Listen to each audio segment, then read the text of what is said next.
A woman speaks about guns. I will not go quietly this time. I refuse to sit down to reasonable discussion. I will not shake hands alongside whispered promises, nor think clearly and coolly to gain empty respect. I will become a sister to my ancient Greek sisters, to Freud's dismissed patients. Today, I am a hysteric, torn open, bleeding for the blood of our children. And yes, as a woman, I am screaming all over the world. For it is my innards that cry for a cessation of this war against our poor, our blacks, our children. I will not pray as I have been instructed. I will not contemplate the endless sorrow of circles, large and small, that surround our young, for they are as dead as the innocent. In a country that allows the loss of one human every 15 minutes to a bullet, I will scream as they did in Australia in 1996.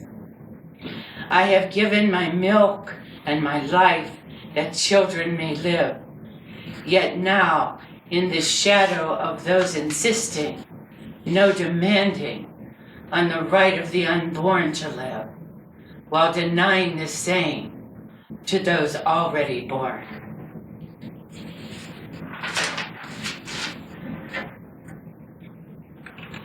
When the aging make love, they do so as if blind.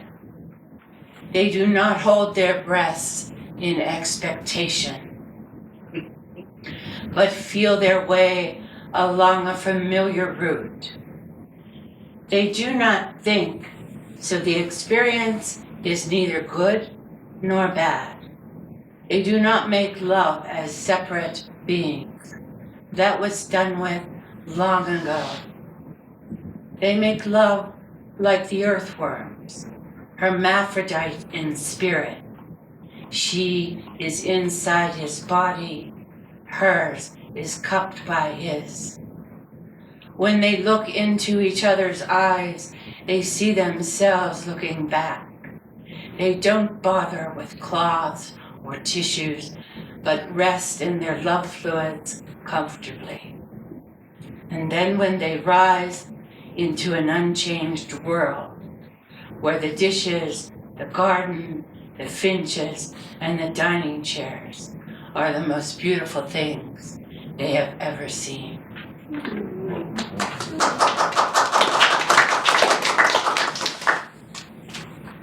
Phil, for the fallen Seymour Hoffman, who left us bereft and alone, February 2nd, 2014. Reptilian or seraphic, your eyes sparked and I got you blue. You knew all the time you were stealing, and each instance I went home with an emptied heart. Ticket stubs like ash in my pockets. You were the one I had to grip both of the armrests for.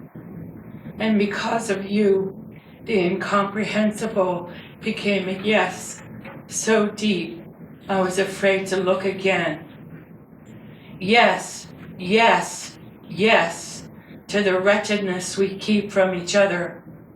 Yes, to the precision of fingers combing through something just above your eye. It could have been so easy, a scorched earth affair.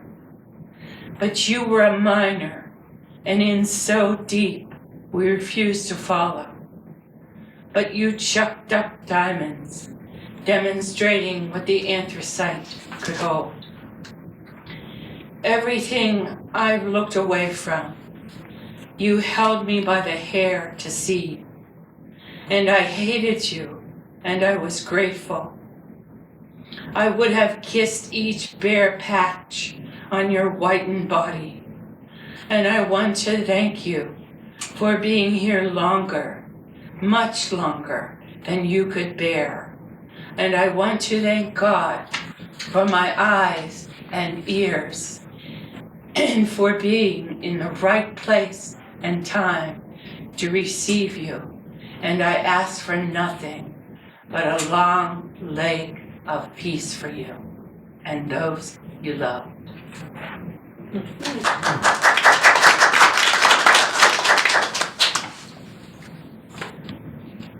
A mind. A mind is a made-up thing, a soup, a recipe. A mind is a terrible thing to be wasted, to be placed on a shelf, to be gathering eyes in the basement, to be kept above the ordinary, to be dragged unwilling like a shadow of magnificent darkness. And lay it on the table. Demonstrate its tricks, its suits, its house of cards. And you can hear, pick it up, stack it, glue it, do what needs to be done. The mind isn't helpless, is it? Could a mind be helpless? And how in love with dark it is, how insatiable for terror, and how little sleep it can run on. Tick, tock, tickety, tockety, ticky, tocky. It hasn't any idea of time, or that there is no time. It has no respect for danger, for dangerous time, leaking through gnarled fissures like water through cracks. It's a sugar freak. In a swill of glucose, it performs its electrical magic, if it will, or it shocks or short circuits, or when the switch is snapped, doesn't move at all. Possum on the fence, staring and defiant, furry and stupid. Get that sucker to jump, will you? Will somebody get it to jump, for Christ's sakes? It's a wallowing corpse in the backyard. It's taking up space. Somebody take it to the doc for an injection. Somebody get it to come alive. She could, but she won't. It's better to have everyone watch. She's quite used to it.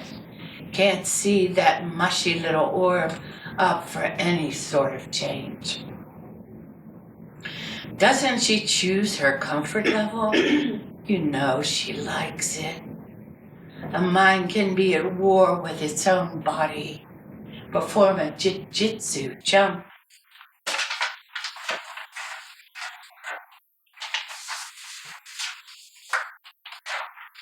from which neither recover. No matter injections, pills, which keep it from turning on itself, keep it content to its pathetic joys, the devouring of possibilities, blinding the eyes, making the feet quit their dancing. This can be its full-time job, a career of squander. And don't you wonder when the body commences to vibrate, or when the heart up and gives out like an old rubber hose? Don't you wonder about God's choices, about his making to come apart? A mind which can be a river of light, can be a black lake of ice. But you can change it, can't you? You can set it to rights, to rest like grass beneath a safe animal, perk like morning coffee. You could do that again, can't you?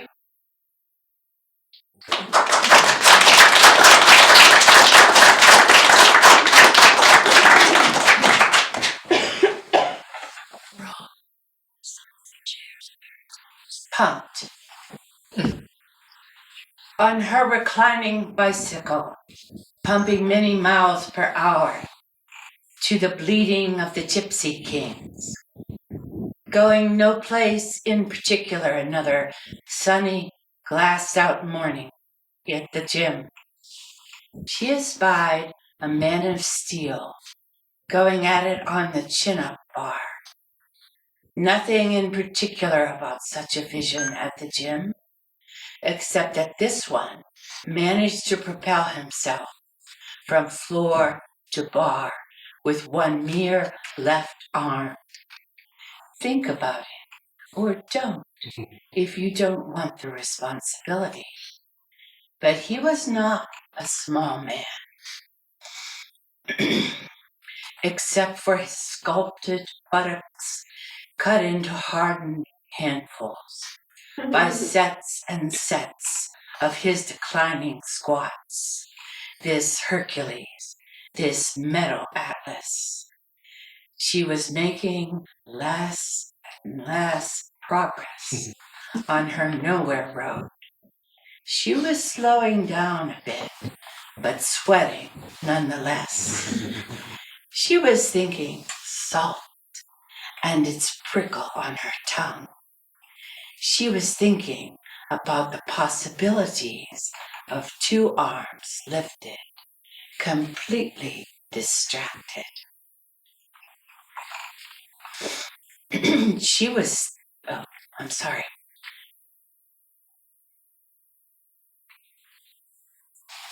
thinking about the possibility of two arms lifted, completely distracted, driven to distraction and pumping slower yet. She couldn't help but love the glide of it. The arm, the body slipping skyward.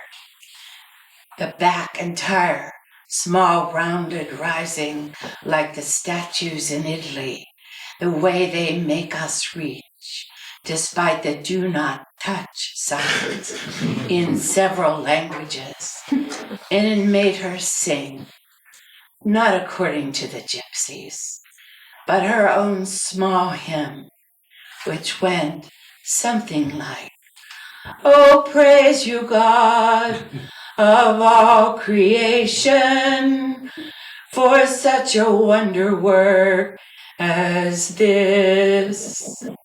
When bouncing down, he did, and turning for his waiting towel, she saw her pause for thought, poised and waiting, a doe come from the trees.